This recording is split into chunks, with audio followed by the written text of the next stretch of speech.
Hello friends, ನಮಸ್ಕಾರ. I am Paramanand Dasar, Assistant Professor, Department of Commerce, Government First Grade College Haliyal, district Uttara Kannada.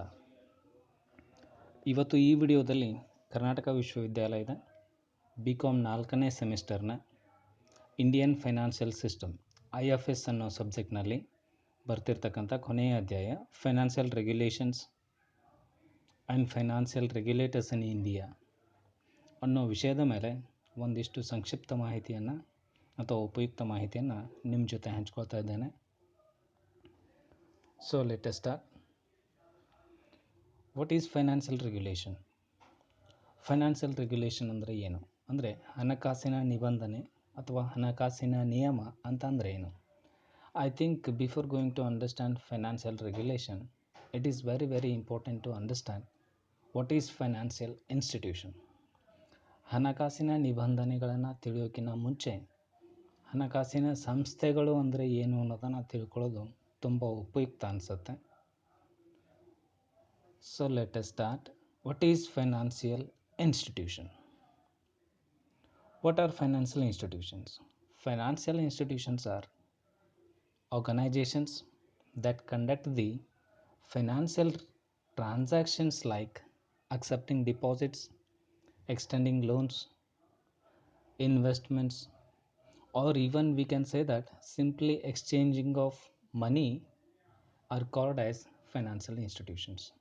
ಅಂದರೆ ಹಣಕಾಸಿನ ಸಂಸ್ಥೆಗಳು ಅಂದರೆ ಇವು ಸಂಘಗಳು ಅಥವಾ ಸಂಸ್ಥೆಗಳು, ಯಾವ ಸಂಘಗಳು ಅಥವಾ ಸಂಸ್ಥೆಗಳು ಅಥವಾ ಕಂಪನಿಗಳು ಹಣಕಾಸಿನ ಲೇವಾದೇವಿ ಚಟುವಟಿಕೆಗಳಲ್ಲಿ ತೊಡಗಿಸಿಕೊಂಡಿರ್ತವೋ ಅಂಥ ಸಂಸ್ಥೆಗಳು, ಅಥವಾ ಹಣಕಾಸಿಗೆ ಸಂಬಂಧಿಸಿರ್ತಕ್ಕಂಥ ಕಾರ್ಯಚಟುವಟಿಕೆಗಳಲ್ಲಿ ತೊಡಗಿಸಿಕೊಂಡಿರ್ತಕ್ಕಂಥ ಸಂಸ್ಥೆಗಳು, ಇವನ್ನು ಆರ್ಥಿಕ ಸಂಸ್ಥೆಗಳು ಅಂತ ಕರಿತೇವೆ. So next point is, what you mean by regulation? ನಿಬಂಧನೆ ಅಥವಾ ನಿಯಮ ಅಥವಾ ನಿಯಂತ್ರಣ ಅಂದರೆ ಏನು? Financial regulation is another topic, later we will discuss. So let us understand regulation means what. Regulation means putting official restrictions and control over the institutions. ಯಾವುದೇ ಸಂಸ್ಥೆಗಳ ಮೇಲೆ ಒಂದಿಷ್ಟು ಆಫಿಷಿಯಲ್ ರೆಸ್ಟ್ರಿಕ್ಷನ್ಸನ್ನು ಹೇರೋದನ್ನು ರೆಗ್ಯುಲೇಷನ್ ಅಂತ ಕರಿತೇವೆ.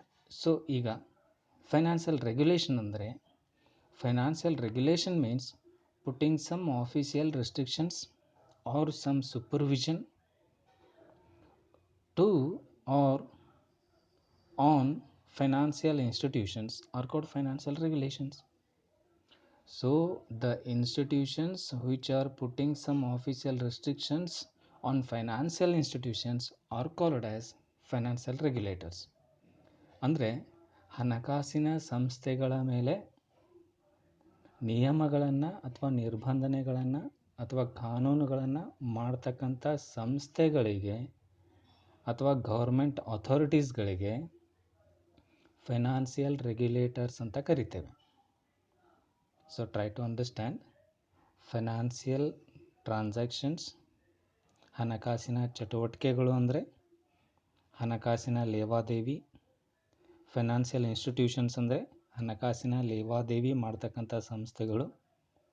ಹಣಕಾಸಿನ ಸಂಸ್ಥೆಗಳ ಮೇಲೆ ಅಂದರೆ ಫೈನಾನ್ಷಿಯಲ್ ಇನ್ಸ್ಟಿಟ್ಯೂಷನ್ಸ್ ಮೇಲೆ ನಿರ್ಬಂಧನೆಗಳನ್ನು ಹೇರೋದನ್ನೇ ಫೈನಾನ್ಷಿಯಲ್ ರೆಗ್ಯುಲೇಷನ್ ಅಂತ ಕರಿತೀವಿ. ಈ ನಿರ್ಬಂಧನೆಯನ್ನು ಹೇರ್ತಕ್ಕಂಥ ಸಂಸ್ಥೆಗಳಿಗೆ ಫೈನಾನ್ಷಿಯಲ್ ರೆಗ್ಯುಲೇಟರ್ಸ್ ಅಂತ ಕರಿತೀವಿ. I hope that it is very clear what is financial transaction, what is financial institution, what is financial regulation, and what is financial regulator. Is it clear?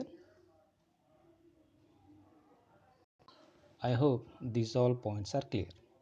Let us move further. In India, what are the financial institutions presently working? ಭಾರತದಲ್ಲಿ ಹಣಕಾಸಿನ ಚಟುವಟಿಕೆಗಳಲ್ಲಿ ತೊಡಗಿಸಿಕೊಂಡಿರ್ತಕ್ಕಂಥ ಹಣಕಾಸಿನ ಸಂಸ್ಥೆಗಳು, ಉದಾಹರಣೆಗೆ ವಾಣಿಜ್ಯ ಬ್ಯಾಂಕ್ಗಳು, cooperative ಬ್ಯಾಂಕ್ಗಳು, money market ಮತ್ತು ಕ್ಯಾಪಿಟಲ್ ಮಾರ್ಕೆಟ್ ಅಥವಾ ಸ್ಟಾಕ್ ಮಾರ್ಕೆಟ್ದಲ್ಲಿ ಇನ್ವಾಲ್ವ್ ಆಗಿರ್ತಕ್ಕಂಥ ಕಂಪನಿಗಳು, ವಿಮಾ ಕಂಪನಿಗಳು, ಮ್ಯೂಚುವಲ್ ಫಂಡ್ ಕಂಪನಿಗಳು, ದೆನ್ ಅಗ್ರಿಕಲ್ಚರ್ ಡೆವಲಪ್ಮೆಂಟ್ಸ್ ಇನ್ಸ್ಟಿಟ್ಯೂಷನ್ಸ್ಗಳು, ಎಕ್ಸ್ಪೋರ್ಟ್ ಇಂಪೋರ್ಟ್ ಸಂಸ್ಥೆಗಳು, ಈ ಥರ ಎಲ್ಲ ಸಂಸ್ಥೆಗಳಿಗೆ ಫೈನಾನ್ಷಿಯಲ್ ಇನ್ಸ್ಟಿಟ್ಯೂಷನ್ಸ್ ಅಂತ ಕರಿತೇವೆ. ಎಸ್ಪೆಷಲಿ ವಾಣಿಜ್ಯ ಬ್ಯಾಂಕುಗಳು ಮತ್ತು ಹಣದ ಮಾರುಕಟ್ಟೆ, ಕೋಆಪರೇಟಿವ್ ಬ್ಯಾಂಕ್ಸ್, ಇವುಗಳನ್ನು ರೆಗ್ಯುಲೇಟ್ ಮಾಡಲಿಕ್ಕೆ ಇರತಕ್ಕಂಥ ಸಂಸ್ಥೆ RBI. ವಿಮೆ ಅಂದರೆ ಜೀವ ವಿಮೆ LIC ಅಥವಾ GIC ಜನರಲ್ ಇನ್ಶೂರೆನ್ಸ್, ಅಥವಾ ಇನ್ನುಳಿದ ಯಾವುದೇ ವಿಮೆ ಅಥವಾ ಯಾವುದೇ ವಿಮೆಯಲ್ಲಿ ತೊಡಗಿಸಿಕೊಂಡಿರ್ತಕ್ಕಂಥ ಸಂಸ್ಥೆಗಳನ್ನು ರೆಗ್ಯುಲೇಟ್ ಮಾಡಲಿಕ್ಕೆ ಇರತಕ್ಕಂಥ regulator IRDAI, insurance regulatory and development authority of India. ಹಾಗೆ ಸ್ಟಾಕ್ ಮಾರ್ಕೆಟ್, ಕ್ಯಾಪಿಟಲ್ ಮಾರ್ಕೆಟ್, ಇವುಗಳಲ್ಲಿ ಇನ್ವಾಲ್ವ್ ಆಗಿರ್ತಕ್ಕಂಥ ಕಂಪನಿಗಳನ್ನು ನಿಯಂತ್ರಣದಲ್ಲಿಡಲಿಕ್ಕೆ ಇರತಕ್ಕಂಥ ಸಂಸ್ಥೆ SEBI, securities and exchange board of India. ಹಾಗೆ ಪಿಂಚಣಿ, ಇನ್ನೊಂದು ಸಂಸ್ಥೆ ಪಿಂಚಣಿಗೆ ಸಂಬಂಧಿಸಿದ್ದು PFRDA, pension fund regulatory and development authority of India. Next export import, ಅದರಲ್ಲಿ ಇನ್ವಾಲ್ವ್ ಆಗಿರ್ತಕ್ಕಂಥದ್ದು ಎಕ್ಸಿಮ್ ಬ್ಯಾಂಕ್. ಈ ಥರ ಫೈನಾನ್ಷಿಯಲ್ ರೆಗ್ಯುಲೇಟರ್ಸ್ ಬರುತ್ತೆ. ಆದರೆ what is the need of financial regulators ಅಂದರೆ ಹಣಕಾಸಿನ ನಿಯಂತ್ರಣ ಅಥವಾ ಹಣಕಾಸಿನ ನಿಯಂತ್ರಕರ ಅವಶ್ಯಕತೆ ಇದೆಯಾ ಅನ್ನೋದು. ಅಫ್ಕೋರ್ಸ್, ಯಾಕೆ ನಮಗೆ ಹಣಕಾಸಿನ ರೆಗ್ಯುಲೇಟರ್ಸ್ ಬೇಕು ಅಂದರೆ, first one, for market stability and consistency. ಕನ್ನಡದಲ್ಲಿ ಹೇಳೋದಾದರೆ ಮಾರುಕಟ್ಟೆ ಸ್ಥಿರತೆ ಮತ್ತು ಸುಭದ್ರತೆ. Try to understand uniform and similar types and standard rules and regulations, different laws, different acts to all similar type of financial institutions creates financial stability and consistency in the markets. ಅಂದರೆ ಒಂದೇ ತೆರನಾದ ಮತ್ತು standard ಇರತಕ್ಕಂಥ ರೂಲ್ಸ್ಗಳು, ನಿಯಮಾವಳಿಗಳು ಒಂದೇ ತೆರನಾಗಿರ್ತಕ್ಕಂಥ ಎಲ್ಲ ಸಂಸ್ಥೆಗಳಿಗೆ applicable ಆಗುತ್ತೆ. ಇದರಿಂದ ಹಣಕಾಸಿನ ಮಾರುಕಟ್ಟೆಯಲ್ಲಿ ಮಾರುಕಟ್ಟೆ ಸ್ಥಿರತೆ ಮತ್ತು ಸುಭದ್ರತೆ ಅನ್ನೋದು ಕ್ರಿಯೇಟ್ ಆಗುತ್ತೆ. Let us move to second point, reduction of financial frauds and crimes. ಹಣಕಾಸಿನ ಕಾರ್ಯಚಟುವಟಿಕೆಗೆ ಸಂಬಂಧಿಸಿರ್ತಕ್ಕಂಥ ಮೋಸ, ವಂಚನೆ, ಅಪರಾಧಗಳು ಕಡಿಮೆ ಆಗ್ತವೆ. Because each financial activity should be done according to particular rules, particular code of conducts. It avoids cheatings and crimes in the financial activities. ಅಂದರೆ ಪ್ರತಿಯೊಂದು ಕೆಲಸ ಹೇಗೆ ಮಾಡಬೇಕು ಅನ್ನೋದಕ್ಕೆ ಕೋಡ್ ಆಫ್ ಕಂಡಕ್ಟ್ ಇರುತ್ತೆ, ನಿಯಮಾವಳಿಗಳಿರುತ್ತೆ, ರೂಲ್ಸ್ ಇರುತ್ತೆ. ಇದರಿಂದ ಆಟೋಮೆಟಿಕಲಿ ಹಣಕಾಸಿನ ಮೋಸ, ವಂಚನೆ, ಅಪರಾಧಗಳು ಕಡಿಮೆ ಆಗುತ್ತೆ. Let us move to third point, protection of consumers and investors money. ಗ್ರಾಹಕರ ಮತ್ತು ಹೂಡಿಕೆದಾರರ ಹಣಕ್ಕೆ ರಕ್ಷಣೆ ಸಿಗುತ್ತೆ. Financial regulators protect the interest of investors by providing suitable, prompt, timely and very handsome returns and maturity amount as well. It normally protects the money of even investors as well as the parties who are involved. ಅಂದರೆ ಸಾಮಾನ್ಯ ಹೂಡಿಕೆದಾರರು ಯಾಕೆ ತಮ್ಮ ದುಡ್ಡನ್ನು financial ಮಾರ್ಕೆಟ್ದಲ್ಲಿ ಹಾಕ್ತಾರೆ ಅಂದರೆ, ಒಳ್ಳೆಯ return ಬರೋದು, ಅವ್ರು ಎಕ್ಸ್ಪೆಕ್ಟ್ ಮಾಡೋದು ಒಳ್ಳೆಯ ರಿಟರ್ನ್ ಸಲುವಾಗಿ, ಮತ್ತು ಅದು ಟೈಮ್ಲಿ ಇರಬೇಕು, ಪ್ರಾಂಪ್ಟ್ ಇರಬೇಕು.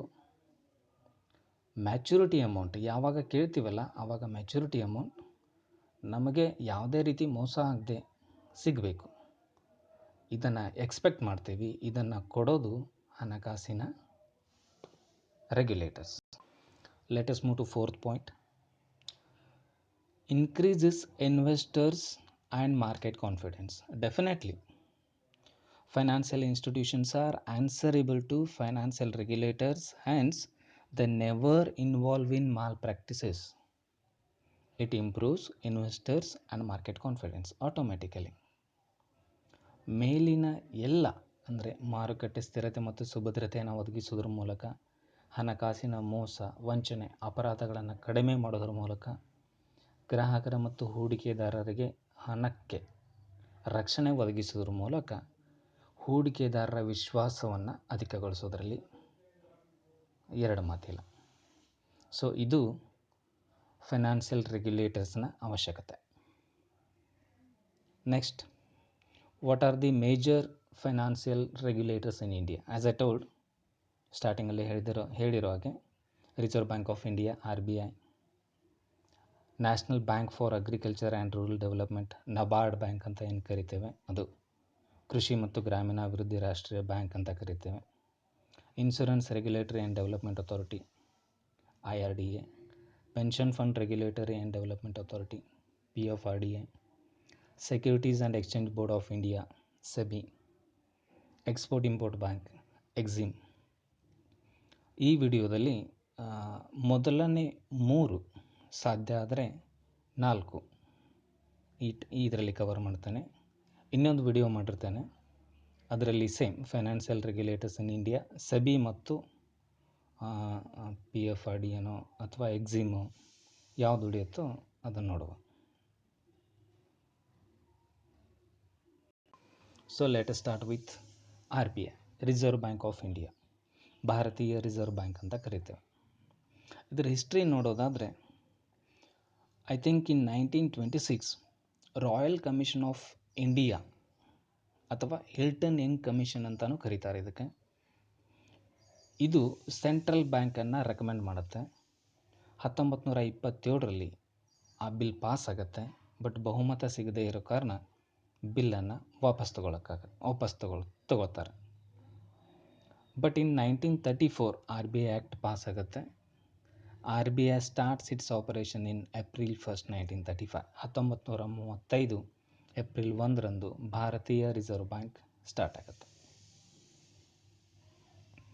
ರಿಸರ್ವ್ ಬ್ಯಾಂಕಿನ ಪ್ರಮುಖ ಕಾರ್ಯಗಳು ಯಾವುವು? What are the functions of reserve bank of India? Let us see first one. Monetary policy formulation. I think Indian economic growth and inflation control, these two are very important. These two are managed by formulating a suitable monetary policy in the economy.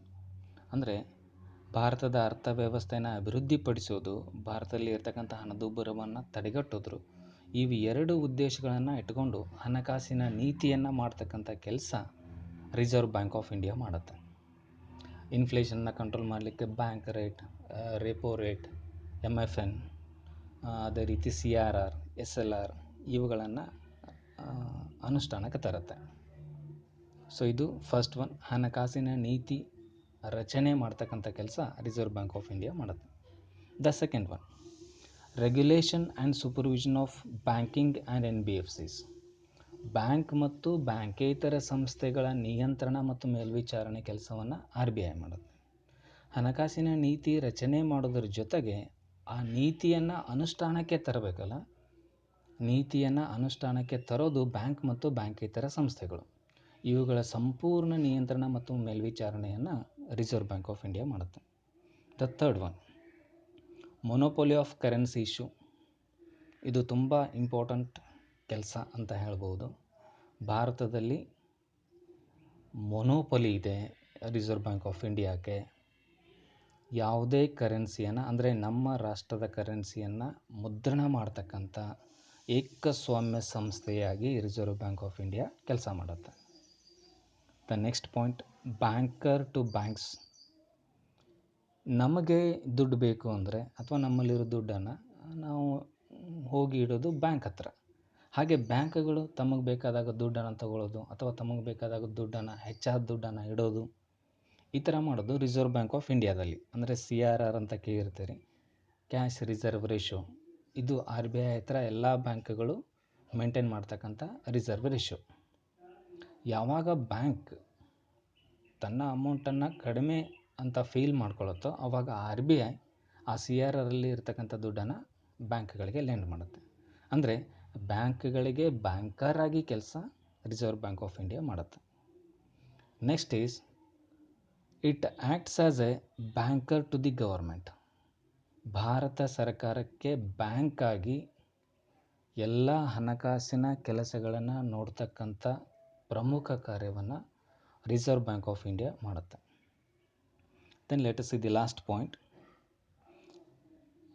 RBI regulates PSB banks, public sector banks, private banks, foreign banks, NBFCs, regional rural banks, urban cooperative banks, etc. ಸೊ ನಾ starting ಹೇಳಿದಾಗ even money market also controlled or regulated by reserve bank of India.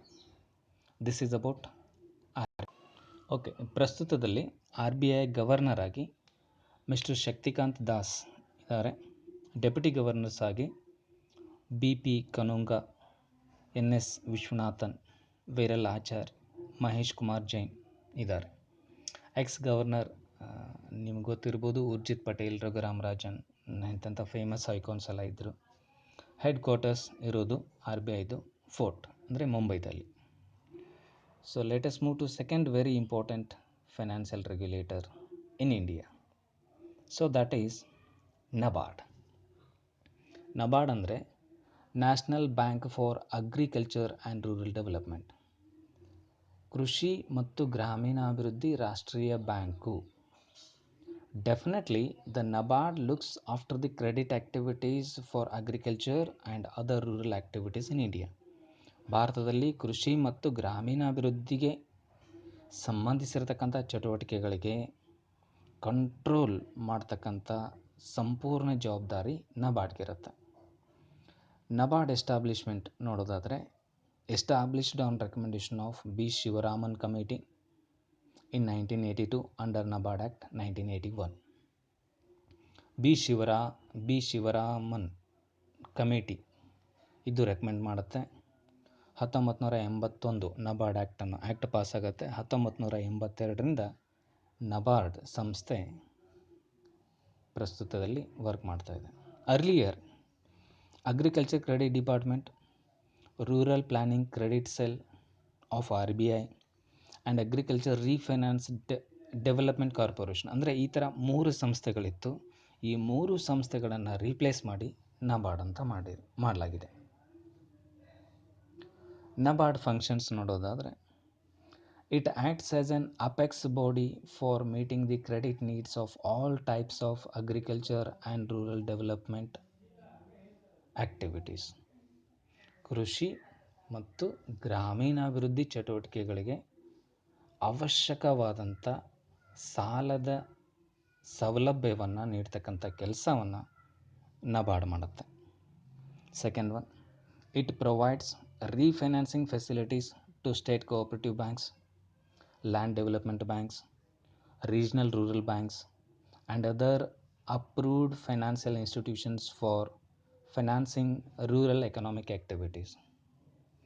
ರಾಜ್ಯ ಸಹಕಾರಿ bank, ಭೂ ಅಭಿವೃದ್ಧಿ bank, ಗ್ರಾಮೀಣ ವಲಯದ bank ಇನ್ನಿತರ ಸರ್ಕಾರಿ ಅನುಮೋದಿತ ಸಂಸ್ಥೆಗಳಿಗೆ ಹಣಕಾಸಿನ ನೆರವನ್ನು ನೀಡತಕ್ಕಂಥ ಕೆಲಸ ನಬಾರ್ಡ್ ಮಾಡುತ್ತೆ. The third one is training facilities to institutions which finances rural sector. ಗ್ರಾಮೀಣ ವಲಯದಲ್ಲಿ ಇರತಕ್ಕಂಥ ಸಂಸ್ಥೆಗಳಿಗೆ ತರಬೇತಿಯನ್ನು ನೀಡ್ತಕ್ಕಂಥ ಕೆಲಸವನ್ನು ನಬಾರ್ಡ್ ಮಾಡುತ್ತೆ. Runs various government sponsored schemes. Next one, ಸರ್ಕಾರದ ಪ್ರಾಯೋಜಕತ್ವದಲ್ಲಿ ಇರತಕ್ಕಂಥ 100 ಯೋಜನೆಗಳಿಗೆ ಕಂಪ್ಲೀಟ್ ನಿರ್ವಹಣೆ ಜವಾಬ್ದಾರಿಯನ್ನು ನಬಾರ್ಡ್ ಹೊತ್ತಿರುತ್ತೆ. ಡೈರಿ ಫಾರ್ಮ್ಸ್ ಅನ್ಬೋದು ಅಥವಾ ಲೈವ್ ಸ್ಟಾಕ್ಸ್ ಅನ್ಬೋದು. ಈ ಥರ ಎಷ್ಟು ಸರ್ಕಾರದ ಪ್ರಾಯೋಜಕತ್ವದಲ್ಲಿ ನಡೀತಕ್ಕಂಥ ಕಾರ್ಯಚಟುವಟಿಕೆಗಳಿಗೆ ಅಥವಾ ಪ್ರಾಯೋಜಕತ್ವದ ಯೋಜನೆಗಳಿಗೆ ನಬಾರ್ಡ್ ನಿರ್ವಹಣೆಯನ್ನು ಮಾಡುತ್ತೆ. ಪ್ರಸ್ತುತದಲ್ಲಿ ನಬಾರ್ಡ್ ಚೇರ್ಮನ್ ಆಗಿರತಕ್ಕಂಥವರು mister Harsh Kumar Bhanwala. Deputy managing director ಆಗಿ mister R. Amalorpavanathan and mister HR Dave. Head quarter ಇರೋದು ಬಾಂದ್ರಾ ಕುರ್ಲಾ ಕಾಂಪ್ಲೆಕ್ಸ್ ಮುಂಬೈದಲ್ಲಿ.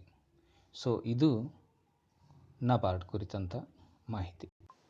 ಓಕೆ, ಮತ್ತೊಂದು ಇಂಪಾರ್ಟೆಂಟ್ ಫೈನಾನ್ಷಿಯಲ್ ರೆಗ್ಯುಲೇಟರ್ ಅಂದರೆ ಪಿಂಚಣಿ ಸಲುವಾಗಿ ಇರೋದು PFRDA.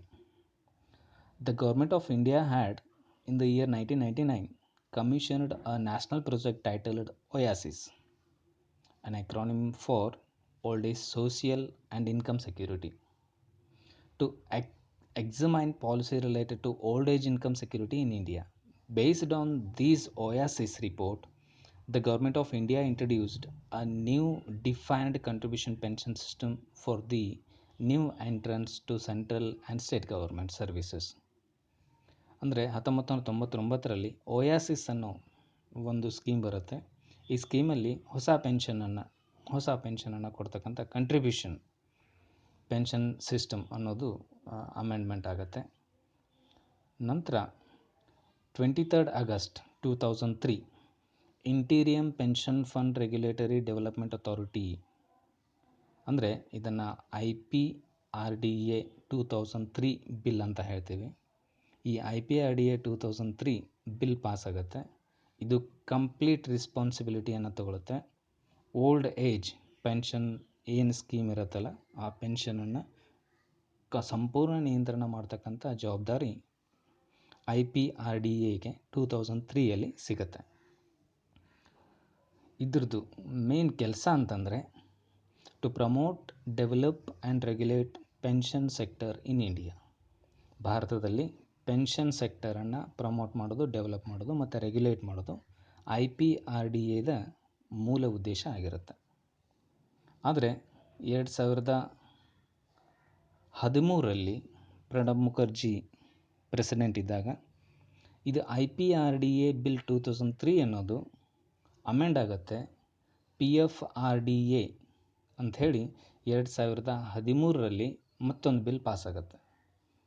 PFRDA 2013 ಈ ಬಿಲ್ ಪಾಸ್ ಆದಮೇಲೆ IPRDA ಕಂಪ್ಲೀಟ್ಲಿ PFRDA ಅಂತ 2014 ಮತ್ತು 2015 ನಂತರ ಸಪ್ರೇಟಾಗಿ ಇಂಡಿಪೆಂಡೆಂಟಾಗಿ ವರ್ಕ್ ಮಾಡಲಿಕ್ಕೆ ಶುರು ಮಾಡುತ್ತೆ. So here PFRDA now has fully autonomy and functioning independently from financial year 2014 and 15. I hope that in this video I make it is very clear about financial institutions, financial activities, financial regulators and financial regulation. What is the need of financial regulators or financial regulation? Then I covered important regulators like Reserve Bank of India, NABARD, NABARD, National Agriculture Bank for National Bank for Agriculture and Rural Development. The third, PFRDA, Pension Fund Regulatory and Development Authority. ಮುಂದಿನ ವಿಡಿಯೋದಲ್ಲಿ IRDA, SEBI ಮತ್ತು Exim ಬ್ಯಾಂಕ್ಗಳನ್ನು ನಿಮ್ಮ ಜೊತೆ discuss ಮಾಡ್ತೇನೆ. Keep on watching. Thank you.